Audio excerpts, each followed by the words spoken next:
Hello everybody, my name is Delzar. Today I'm doing a little bit of a reaction video. We're gonna be checking out something from Yinka. Pretty much this is just them going on writing lore instead of world building, and I thought, fuck it, this sounds cool as like a title and a discussion topic, so fuck it, let's check it out. You see a difference between world building and lore, you've never thought about it before, or you just rather experience your process than apply labels to it, which is valid, but the way I see it, and I'm not the first to make this delineation, world building is much more expensive. It is a writer's eye view on the world as a whole. It is an Yeah. act. It is the doing. The doing, yes. Yes, the doing. Then there's lore. The very definition of the word infers a sense of mystery, and that is because we are introducing a barrier to knowledge. It is a singular perspective, not objective truth. That information could be skewed. There is a lot more uncertainty, a belief. It could be wrong. It could only be half right. It's how the concrete world building you have is expositive. The unraveling of your world as your characters see it, and by extension, the reader. So essentially, it's what frames the entirety of the world building. If world building is the sun, then lore is the lens that focuses it. But why do I make it a point to differentiate the two? And why do I focus more on one over the other? Well, the first part of it has a little something What the to do fuck? with how you world build. What the no. Bro, hit me with the I'm curious what are your thoughts on the Five Nights at Funkin'? Or yeah, Friday Night Funkin'. I mean, it's a game. That's all I gotta say about it. I've never watched someone play it. I've never played it. I could care less. It's just a game. In the first place. Do you just love building a world and so you do, and then maybe try to find a story in that world when just comes to you? Or do you explore the story first and follow whatever world building thread that pops up before eventually solidifying and expanding afterwards? Story or world first? It's a cosmetic difference, right? No major advantage either way. Yet it's still very important, however, to this whole world building and lore discussion. It's basically architects versus gardeners, but specifically for the world. Because you're an architect for your plot and story doesn't necessarily mean you'll do as much planning for your world building. I sit squarely in the middle. It's different for every piece, but stories usually start from a character for me. I'll build around them, then Okay, if we're talking about the D&D campaign, the entire thing is just me going, fuck it, I'll make the world around the characters as they experience it. I have generalized ideas for where y'all are going, but if y'all go somewhere else besides where you plan to go, that's just gonna be loading in chunks effectively. Right? It'd be like, that shit, you reached the world edge. Congratulations. thoroughly plan out and dive into the story when I feel comfortable writing in that world. Then just come up with whatever else my world needs on the fly and pat it down to fit with everything else. That being said, architects for the stories usually tend to be architects for the world as well, and vice versa. Gardeners will dive into the story immediately they Like fall One in Piece. love with a Ah, central yeah, concept somewhat. or idea. Not a single plan inside because they're insane and they scare me. But since they're already in the story when they come up with any piece of world building, it's colored by at least one perspective. It's always lore, always biased information painted from that character's point of view, only coming up when it's relevant. You're writing and world building on the fly, and you may make notes, but most of it is done afterwards. And even though I lean more towards the other half, it's not without its flaws. If you plan the information about your world beforehand, you have a tendency to convey that information wholesale, because it's there, you know it. I always urge writers to study their process. Everyone has a unique pipeline they run their work through. And the more you understand that process, the more you can streamline. The easier it is to integrate parts from other people's process, and the more repeatable it is. Again, every writer and every piece is going to be different. It's about finding your core storytelling tools. Thinking about it this way might be antithetical to your mode of operation, but at the end of the day, it's your prerogative. Having experimented with both styles, front-loading is more prone to that info dump problem I just mentioned. But backloading the world building leaves me with a draft that only contains what is necessary for the plot, which first left me with the question, why is that a bad thing? You don't want the story bloated with unnecessary world building. Like, here's my feel when it comes to world building. Oh, they... Hold up. Why don't you give me a random ass scenario and I'll just come up with something on the fly, right? And trust me, I'll then explain the world building for the world of the story that you just gave me, right? Say someone threw a dagger through a window of a bar in a tavern. The tavern is now named James Sale. Its town is called Frixrin, or Ficto. Ficto is the name of the town. James Sale is the name of the bar. The man who threw the dagger through the window was trying to kill a man sitting at the bar with a glass. I do a lot of just improv-y type shit where I just go ham with it and be as exaggerated as I feel like it. But at the same time, the moment anyone dives below surface level, there's nothing there. But it brings me back to lore. Whether your world building revisions are mostly additive or reductive, when there is a happy medium, seamless harmony between the core world building that needs to be exposited and the concepts on the fringes, to me that's the mark of great world building. It's tricky, but nailing that means there's as much depth as anyone wants to see, and that is where a world starts to feel lived in. That being said, I found I prefer barely enough world building rather than too much. I've said world building is the sun and lore is the lens that focuses it. But that metaphor is actually just the iceberg theory. We don't need to do another explanation, but that 10% that's peeking out of the water is the lore of your world. The part your characters and readers actually interact with and color with their own perspective. The other Yeah. 90% below the surface, the part they barely see, that's the rest of the world building you have. Again, you want both, but the reason I say I prefer a world that gives me less instead of more is because of curiosity and mystery. 10% is just an arbitrary number I picked. It depends on the story. It's usually more for larger stories, styles that thrive off logical consistency, harder worlds. But you're still not going to show a majority of the world building you've come up with. One, because the more information you want to convey, the more skillful you need to be to not have the prose be the clunkiest thing ever written. And two, readers are smart. They're going to infer, they're going to make connections and come up with theories. I actually have I think one of the best things I ever realized when it came to writing was just going, wait a second, I don't have to explain everything through characters explaining things. I can let you go, oh, how do you cast magic? Instead of going, I'm going to teach you magic today by saying, I would like you to raise your hand and throw the magical incantation in the air. You can go, hey, I want to teach you how to do this. I want you to raise your hand here and place it onto this. Instead of like you having a little side note where the author goes, you must raise your hands in the air and throw them up and chant, give me your energy. He goes, the character Blink raises his hands, gathering with mystical force and energy into them, only to then crush them raining down as fist upon the earth and cause an explosion.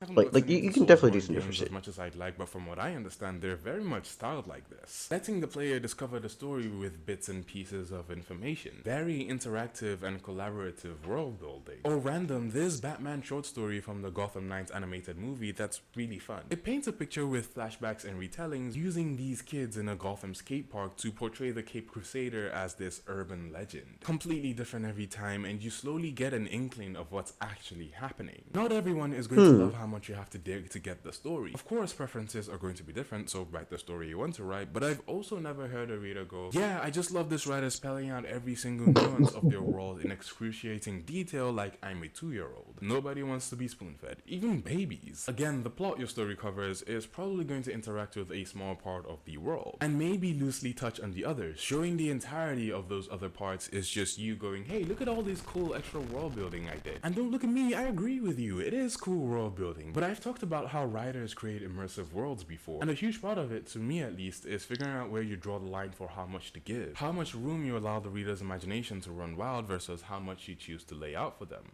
You learn by doing. But I'm currently in the middle of brainstorming a sci-fi short story, and my shorts process is much more messy and visual, which makes Milanote fantastic for it. I pretty much have a digital whiteboard where I can just brain dump whatever ideas get me excited to write the piece. I can also start working on the story structure, and there are templates for that, though I like to create my own, which it perfectly allows. I also collect notes for research, Yeah. and this is great for that. I can pair those notes with the right images, which just leads to even more inspiration. Collages, mood boards, character sheets. If Links will you're be a in the visual description, by the thinker, way. this is pretty awesome. The story kind of takes place on a space shipwreck, and I moodboarded the different sections, which help me plan out different scenes. And it's not just limited to me as a writer. Any creative endeavor is game, honestly. Photography, illustration, video making. I'm actually trying to integrate this into my YouTube ideation process as well. And you can easily share your boards if it's a collaborative project. I recommend giving Milanote a test run at least. It's completely free, no trial period. Experiment with your next creative project. Link is in the description, and thanks to Milanote for sponsoring this video. But back to the Fuck topic yeah. at hand. If showing everything is not not ideal, it immediately begs the question, what exactly do you show and how do you show it? The former half of that question largely depends on what is necessary. Okay, maybe necessary isn't the right word. There's no clear divider between what is and what isn't. That's why finding that line is so difficult. A better way to phrase it, I think, is what is essential to understanding the story. Every other world building concept after that can elevate the story, and I don't want to say they're not important, but they don't take precedence and can impact the story negatively in excess. How much of a backseat varies across the spectrum of fantasy and its subgenres. Hard fantasy is going to get more leeway for this stuff than contemporary fantasy. My 2 cents, don't worry about genre too much. Again, write the story you want to write. Fuck But how much of genres. what is being shown is dependent on the writer, their process, the story in question, the genre. I think it's about time a I just wanted to say this. Congratulations on you for your entire setup. Simple background, nice shadows, the lighting is very soft, but also kind of just stays there. Pink on the other side of your face highlights who you are. drop Really off that nice. writing is subjective. That being said, aspects of world and setting I would deem essential to understanding the story are simply concepts that drive conflict. Technology, cultural diversity, magic systems, even story building concepts like red herrings and plot devices. It's actually pretty common that world building concepts affect the story as plot devices. Like tropes, plot devices aren't inherently negative, it depends on the execution. Technically, everything is a plot device. It's all fabricated to work exactly how the story wants. Readers only tend to notice when it doesn't work. How fabricated it feels, though, is going to depend on how well you use storytelling tools, setup and payoff and the like. The Babelfish in The Hitchhiker's Guide to the Galaxy could easily be the most contrived thing ever, especially since the whole story kind of relies on it to work. This universal communication device, or creature rather, that you put in your ear and can understand every single language. But it's attached to other world building concepts, fits the tone of the story, and never contradicts its own laws, and so it works. But remember, I said how vast and lived in a world feels is very dependent on how seamlessly it transitions between the parts that interact with the larger plot and the parts that don't. That trickle-down effect is something I've discussed before, with a handful of concepts trailblazing and offshoots sprouting their own lore. A lot of storytellers actually world build like this, almost like a skill tree in a video game expanding, and oh look at that, it's the iceberg again. The further along the skill tree we go, the more you expand your world beyond those core interactive components, the less they matter to the overall plot. That's kind of why they're beneath the water. I'm mixing and matching metaphors again, which means it's time to look at a concrete example in Dune. Major world building corners in Dune are 1. The economy of planets and resource management, political houses, as well as religious and cultural groups. Step down a level, more refined, more detailed, and we have the desert planet of Arrakis, the Spice Melange, House Atreides and House Harkonnen, the Bene Gesserits, the Fremen. Another step lower and we get the Sandworm, the Mentats, minor houses, and it keeps going and going. But if you've ever read Dune, like a lot of stories, the less impactful I have not read Dune, and I have not watched the movies. I've just been told information. Why the fuck is there a potential for nuclear laser fire?